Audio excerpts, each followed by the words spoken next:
El Salmo 106, versos 4 y 5. David, ¿podrías leer ese salmo, por favor? Acuérdate de mí, oh Jehová, según tu benevolencia para con tu pueblo. Visítame con tu salvación, para que yo vea el bien de tus escogidos, para que me goce en la alegría de tu nación y me gloríe con tu heredad. ¿Cuántos pueden decir amén a eso? Ahora quiero que leas Génesis, capítulo 9, versos 15 y 16. Oh, hermano, escucha, esto está poderoso. Y me acordaré del pacto mío que hay entre mí y vosotros y todo ser viviente de toda carne. Y no habrá más diluvio de aguas para destruir toda carne. Estará el arco en las nubes, y lo veré. Y me acordaré del pacto perpetuo entre Dios y todo ser viviente, con toda carne que hay sobre la tierra. Acuérdate, oh Señor, cántalo conmigo. Las naciones. Vamos a leer el libro de Lucas en el capítulo 17 completo. Como título dice, ocasiones de caer, en los versículos del 1 al 4. Y dijo Jesús a sus discípulos: imposible es que no vengan tropiezos, mas ay de aquel por quien vienen. Mejor le fuera que se le atase al cuello una piedra de molino y se le arrojase al mar, que hacer tropezar a uno de estos pequeñitos. Mirad por vosotros mismos. Si tu hermano pecare contra ti, repréndele, y si se arrepintiere, perdónale. Y si 7 veces al día pecare contra ti, y 7 veces al día volviere a ti diciendo, me arrepiento, perdónale. Señor, queremos pedir. La palabra nos explica en este versículo, específicamente estos 4 versículos, cómo es que podemos caer, pero también cómo podemos servir como piedra de tropiezo para muchos hijos de Dios y para muchos de aquellos que quieren levantarse en bendición. Debemos analizar constantemente si nosotros utilizamos el perdón como una herramienta que Dios ha puesto en nuestro corazón, o usamos el perdón como una herramienta que nos sirve para complacer al otro, sin necesidad de que mi corazón esté limpio y sano. De ahí que dice, mirad por vosotros mismos si tu hermano pecare contra ti. Es necesario comprender que la palabra de Dios nos pide que no hagamos tropezar a nadie también. Como hijos de Dios, necesitamos meditar en su palabra, necesitamos hacer conforme a su voluntad, porque es ella la que nos lleva y la que nos guía, porque es ella la que nos dice cómo debemos actuar ante el enemigo. Y necesitamos también entender que si nosotros no perdonamos, que si nosotros hacemos tropezar, dice, nosotros sería mejor que nos arrojen al mar, que nos arrojen con una piedra amarrada en nuestro cuello para que ahí muramos ahogados. Esto lo que significa es que si no hacemos de lo que la voluntad de Dios tiene para nuestras vidas, así es como vamos a terminar, en un puro crujir de dientes, en un puro dolor, en una pura tristeza. Versículos 5 y 6 dice, aumenta la fe. Dijeron los apóstoles al Señor, aumentanos la fe. Entonces el Señor dijo, si tuvieres fe como un grano de mostaza, podrías decir a este sicómoro, desarráigate y plántate en el mar, y os obedecería. Y es que la fe que Dios ha plantado en nuestro corazón es para creer que en toda circunstancia, en todo momento podemos levantarnos, que en todo momento de nuestra vida nosotros vamos a salir adelante si solamente por fe creemos en su palabra. Todo aquello que pidamos os será hecho también. Ahora, para entender qué significa fe, significa que debo tener una buena relación para con Dios y creer en que lo que viene en la Biblia, lo que viene en las Sagradas Escrituras, es lo que a mí me va a convencer de pecado, lo que me va a decir cuánto yo estoy bien para con Dios, qué tan buena relación tengo con Él, y por añadidura sabremos si tenemos una buena relación con el prójimo. Esto viene, el aumentanos la fe, de los versículos anteriores cuando dice perdone, cuando dice no hagas tropezar. Y es que la fe nos enseña a no tropezar. La fe nos enseña a caminar conforme a la voluntad de Dios. El deber del siervo está en los versículos 7 al 10 y dice así: ¿Quién de vosotros, teniendo un siervo que ara o apacienta ganado, al volver él del campo, luego le dice: pasa, siéntate a la mesa? ¿No le dice más bien: prepárame la cena, cíñete y sírveme hasta que haya comido y bebido, y después de esto come y bebe tú? ¿Acaso da gracias al siervo porque hizo lo que se le había mandado? Pienso que no. Así también vosotros, cuando hayáis hecho todo lo que os ha sido ordenado, decid: siervos inútiles somos, pues lo que debíamos hacer hicimos. Una vez más, la palabra nos enseña que nosotros debemos ser servidores de su palabra, que nosotros debemos amar lo que Él ha puesto en nuestro corazón, que lo podamos llevar a los demás, que no necesitamos nosotros que nos sirvan a nosotros, sino nosotros más bien debemos servir a los demás. Para servir a los demás, igualmente tiene que haber fe en nuestro corazón, y igualmente debe existir el perdón constante. El perdón del que Dios ha puesto en nuestro corazón, del que Él usó en la cruz con su Hijo para perdonar nuestros pecados. En los versículos 11 y hasta el 18, hay 10 leprosos que son limpiados. Yendo Jesús a Jerusalén, pasaba entre Samaria y Galilea, y al entrar en una aldea, le salieron al encuentro 10 hombres leprosos, los cuales se pararon de lejos y alzaron la voz diciendo: Jesús, Maestro, ten misericordia de nosotros. Cuando se los vio, le dijo: id, mostraos a los sacerdotes. Y aconteció que mientras iban, fueron limpiados.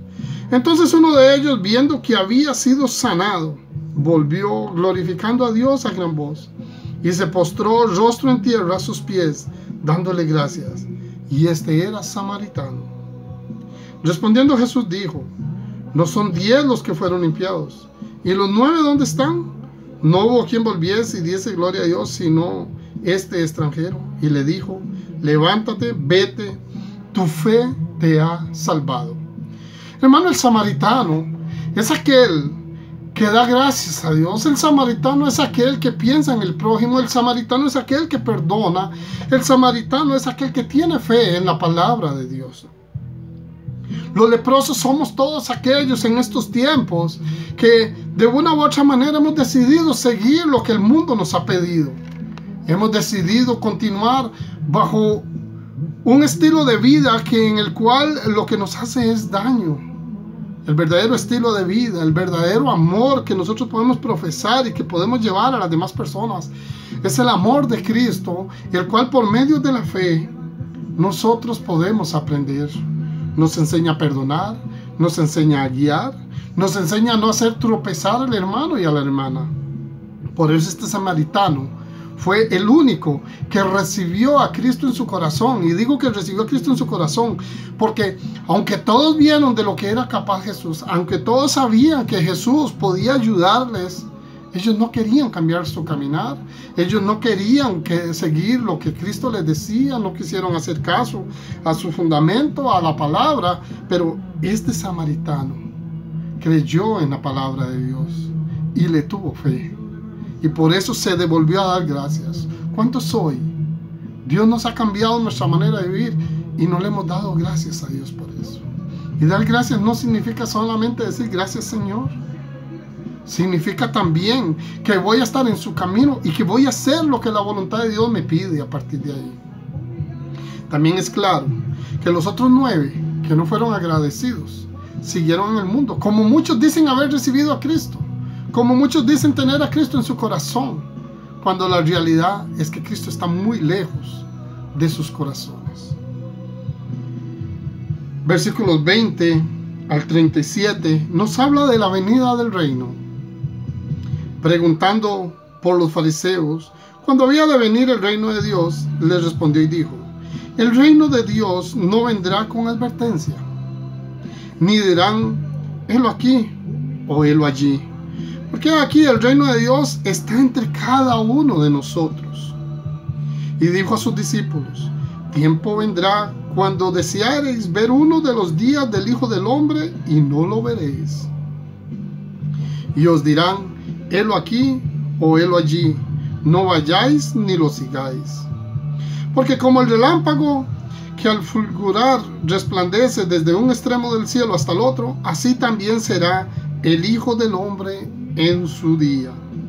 Pero primero es necesario que padezca mucho y sea desechado por esta generación. Como fue en los días de Noé, así también serán los días del Hijo del Hombre. Comían, bebían, se casaban y se daban en casamiento hasta el día en que entró Noé en el arca. Y vino el diluvio y los destruyó a todos.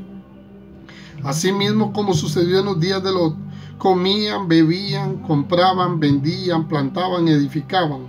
Mas el día en que Lot salió de Sodoma, llovió del cielo fuego y azufre y los destruyó a todos. Así será el día en que el Hijo del Hombre se manifieste. En aquel día, el que esté en la azotea y sus bienes en casa, no descienda a tomarlos, y el que en el campo asimismo no vuelva atrás. Acordaos de la mujer de Lot. Todo el que procure salvar su vida la perderá, y todo el que la pierda la salvará. Os digo que en aquella noche estarán dos en una cama, el uno será tomado y el otro será dejado. Dos mujeres estarán moliendo juntas, la una será tomada y la otra dejada. Dos estarán en el campo, el uno será tomado y el otro dejado.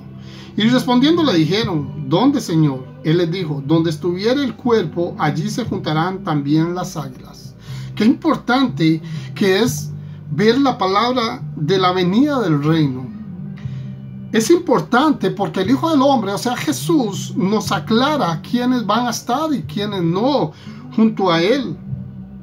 Porque dice que donde esté el cuerpo, ahí también estarán las águilas. El cuerpo es Cristo y las águilas van a ser todos aquellos que han decidido seguir sus pasos, todos aquellos que han decidido la salvación eterna. Sí, hermano y hermana, la salvación viene para aquel samaritano que tuvo fe. La salvación viene para aquel que fue un buen siervo, que sirvió a los demás no esperando nada a cambio.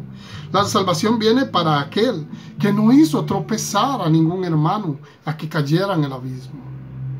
Para eso es la salvación. ¿Cuántos de nosotros muchas veces no estamos haciendo las cosas correctamente y creemos que lo que estamos haciendo es lo bueno? Pero hacer lo bueno no es lo que nosotros vemos con estos ojos o escuchamos con estos oídos. Es lo que nuestros ojos espirituales y oídos espirituales nos enseñan a través de su palabra. Es claro que Jesús nos dice que como en el tiempo de Noé y en el tiempo de Lot, muchos, todos, dice la palabra, murieron. Mas ¿quiénes quedaron en ese tiempo? Lot y su familia, menos su esposa, porque vio los afanes de la vida y vio que estaba perdiendo todo. Jesús nos dice que aunque estemos en nuestros hogares, aunque estemos en nuestra casa o en el campo, que no veamos los afanes de la vida, lo que por añadidura nos ha llegado, sino que lo que tenemos que ver es cuán grande es nuestra relación para con Dios y que con eso es suficiente para la salvación. Si tenemos una buena relación con Dios, la salvación está en nosotros. Y no es que muchos la han perdido, no, la salvación está en todos porque es por gracia, pero sí debemos cuidarla. ¿Para qué? Para que donde esté el cuerpo de Cristo, ahí podamos estar en estos tiempos. Recuerde que el reino de los cielos ya está en la tierra a partir del momento en que Jesús vino a traer su mensaje. Porque en el Padre Nuestro dice: vénganos tu reino. Y nosotros, al saber que el reino es parte de Cristo, o que es Cristo, nosotros debemos entender que debemos permanecer en Él, actuando como Él lo hacía, teniendo su carácter y las posibilidades que Él nos enseña acerca de su palabra. Hermano, no te apartes de la palabra de Dios. Sigue los pasos conforme a lo que Él tiene para tu vida. No hagas a un lado los versículos, los capítulos y todas estas enseñanzas que Dios nos da a través de sus evangelios, a través del Antiguo y Nuevo Testamento. Vea que en el mismo Nuevo Testamento, el mismo Jesús con las Escrituras nos habla de lo que pasó con Noé, de lo que pasó con Lot, y Él podía seguir hablándonos de Abraham, de David, de Saúl, de muchos historiadores que tenemos en el Antiguo Testamento, pero lo que quiere es que nosotros reaccionemos al cambio de vida que debemos tener, recibiéndolo en nuestro corazón, para ahora sí poder decir: tengo a Cristo en mi vida. Sí, habrán tropiezos, pero que no vengan por parte de otros. Si esos tropiezos están, es porque Dios permite que nosotros podamos ir mejorando nuestra calidad de vida espiritual.